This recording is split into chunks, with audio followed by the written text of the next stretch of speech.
بعد لما خرجت انا وجوزي من عند الدكتور، لما صدمنا وقال لنا ان انا حامل في كلب، طبعا الدنيا قعدت تلف وتدور بينا وافتكرنا كلام الناس زمان لما كانوا عمالين يقولوا لنا بلاش تتجوزوا لان جواز القرايب ممكن يعمل مشاكل وكده. بس احنا ما تخيلناش ابدا ان ممكن جواز القرايب ان هو يطلع صورة بني ادم او طفل على هيئة كلب. دي حاجة مش كنا متخيلينها خالص خالص، وفضلنا محتارين مش عارفين ان احنا هننزله ولا هنعمل ايه، لحد لما ربنا هدانا وقلنا ان احنا هنروح نكشف عند دكتور تاني. لو اكد لنا على نفس الكلام كنا هنعمل ايه بقى، يعني هنتوكل على الله وكنا هننزله.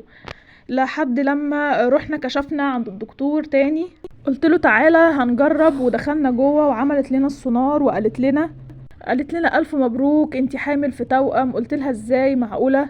قلت لها طب هما محتاجين اعمل اشعة او اي حاجة علشان نشوف لو فيهم اي حاجة او محتاجين اي حاجة؟ قالت لي في اشعة معينة المفروض بتعمليها علشان نشوف لو في تشوهات ولا حاجة. وقالت لي على الاشعة ورحت عملتها، وقالت لي ان هما كويسين جدا ومفهومش اي تشوهات ولا فيهم اي حاجة الحمد لله.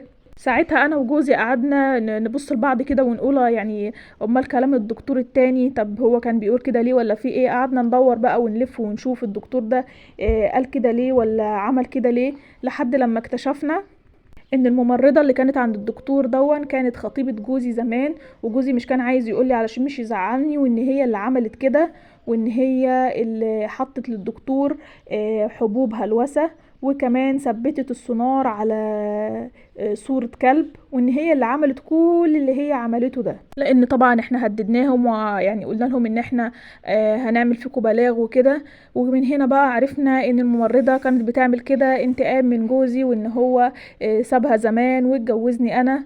ودي كانت كل الحكاية، ودي كانت قصة متابعة عندي قلت احكيها لكم. يا ريت بقى لو عجبكم الفيديو تحطولي لايك واشتراك في القناة.